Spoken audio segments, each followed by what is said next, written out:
Okay, I have returned. Now, the problem with medium tanks is that they are not supposed to fight other heavy tanks of their tier. They are not, and they usually can't. They do not have the armor, the hit points, or the damage to take one on. Of course, if you have two medium tanks versus one heavy tank, then that problem changes. That's how medium tanks should work.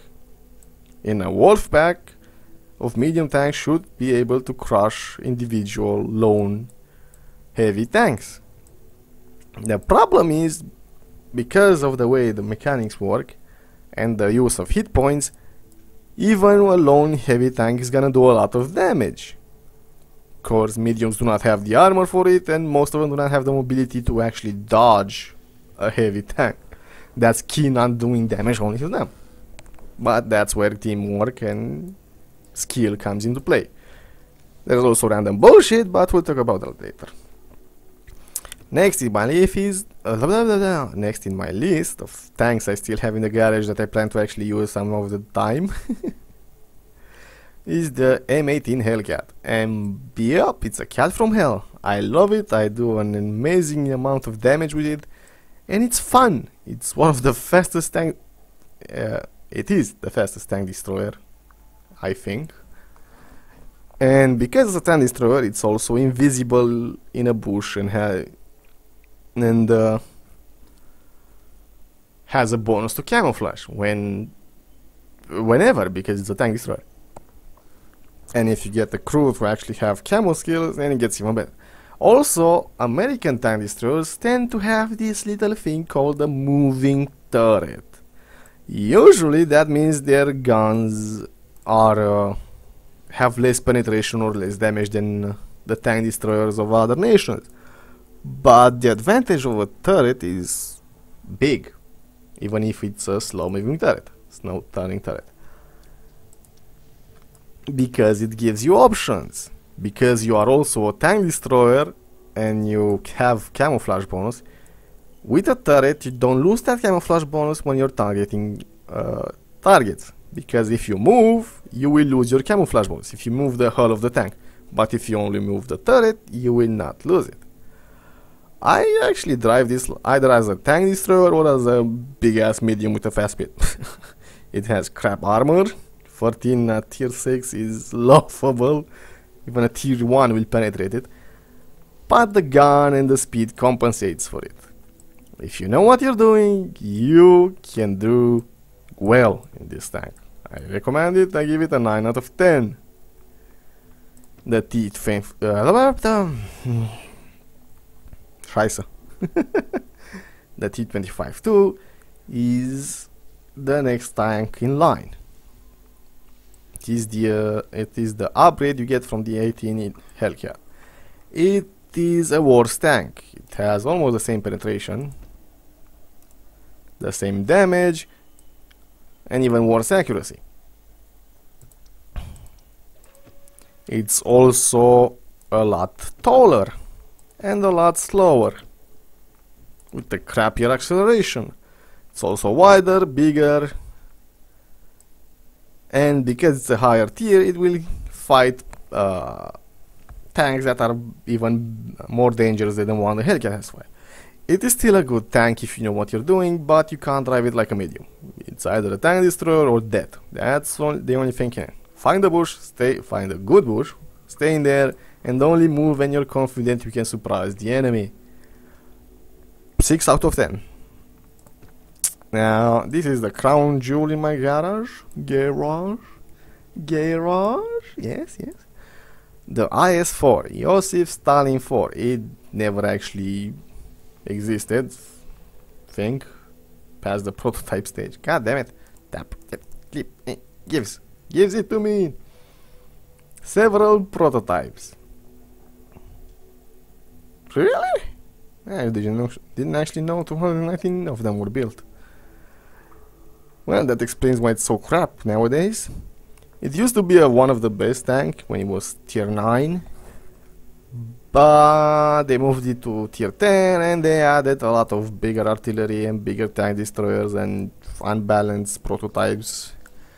And now it's just an average tank. It has good speed, no, it has decent speed, good mobility, good armor, good gun. It doesn't excel in anything, and that's how the Russians actually do. They are decent at everything. They can bounce, they can shoot, they can move, but they don't excel at anything. They do not have amazing damage, they do not have amazing armor or amazing accuracy. They just are.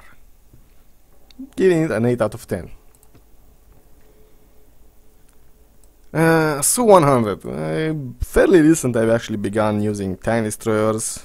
I don't really like them. The Su-100 is actually good because of its gun, which is amazing gun. You hit somebody with that, it's gonna do it in their day. And it's a tank destroyer, which means it's invisible. It's slow, it's not as maneuverable as one would like. But again, if you know what you're doing, you can have a good time. 6 out of 10.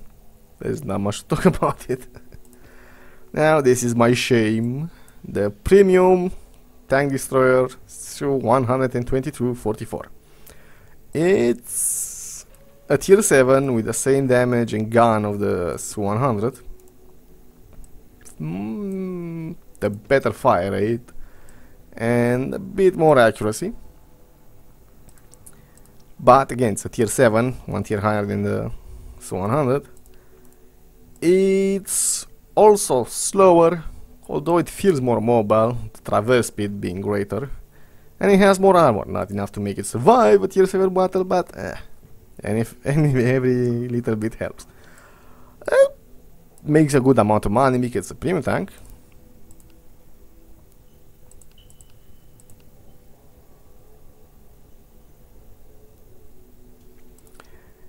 And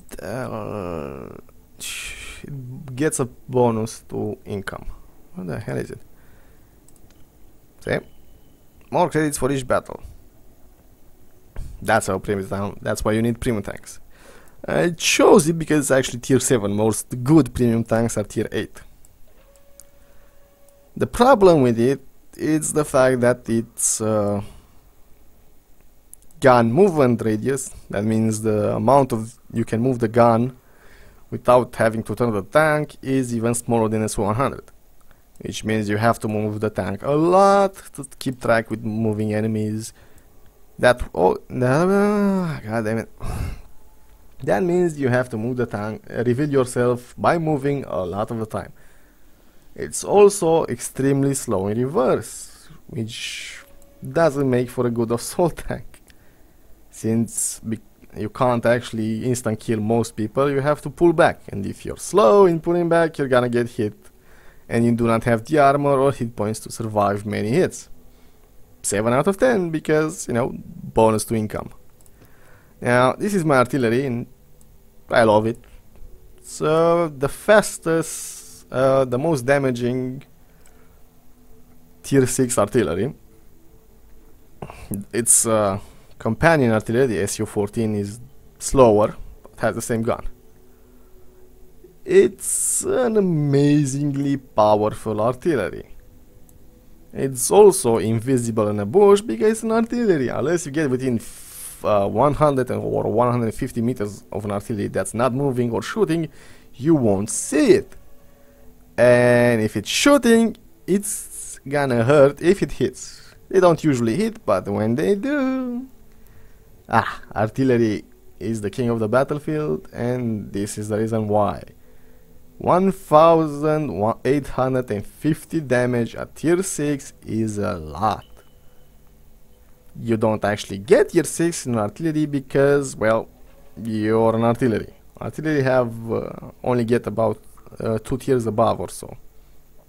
So tier 6 artillery has to fight in tier 8 or maybe 7 if they're lucky battles, or above. Now the next will be the Christmas gift. Everybody that used it has this crappy little tank. It's fun, but meh, nothing to talk about. It's frankly, they've given us better tanks, which I already sold because, well, look at it. Can sell this for 150,000. 150,000 credits. It's not a lot, but for a tier 2, that's a lot. This is the T28. It's a fairly fast tank, fairly mobile, with a good gun. It's also huge by comparison to any other tank. Let's take the King Tiger. Oh my god, it's almost the same height. Comparison, the IS-4 is quite small. The T-28 also doesn't have any armor. So yeah. Anyway, when we return, we shall talk about whatever it is we're talking. See you then.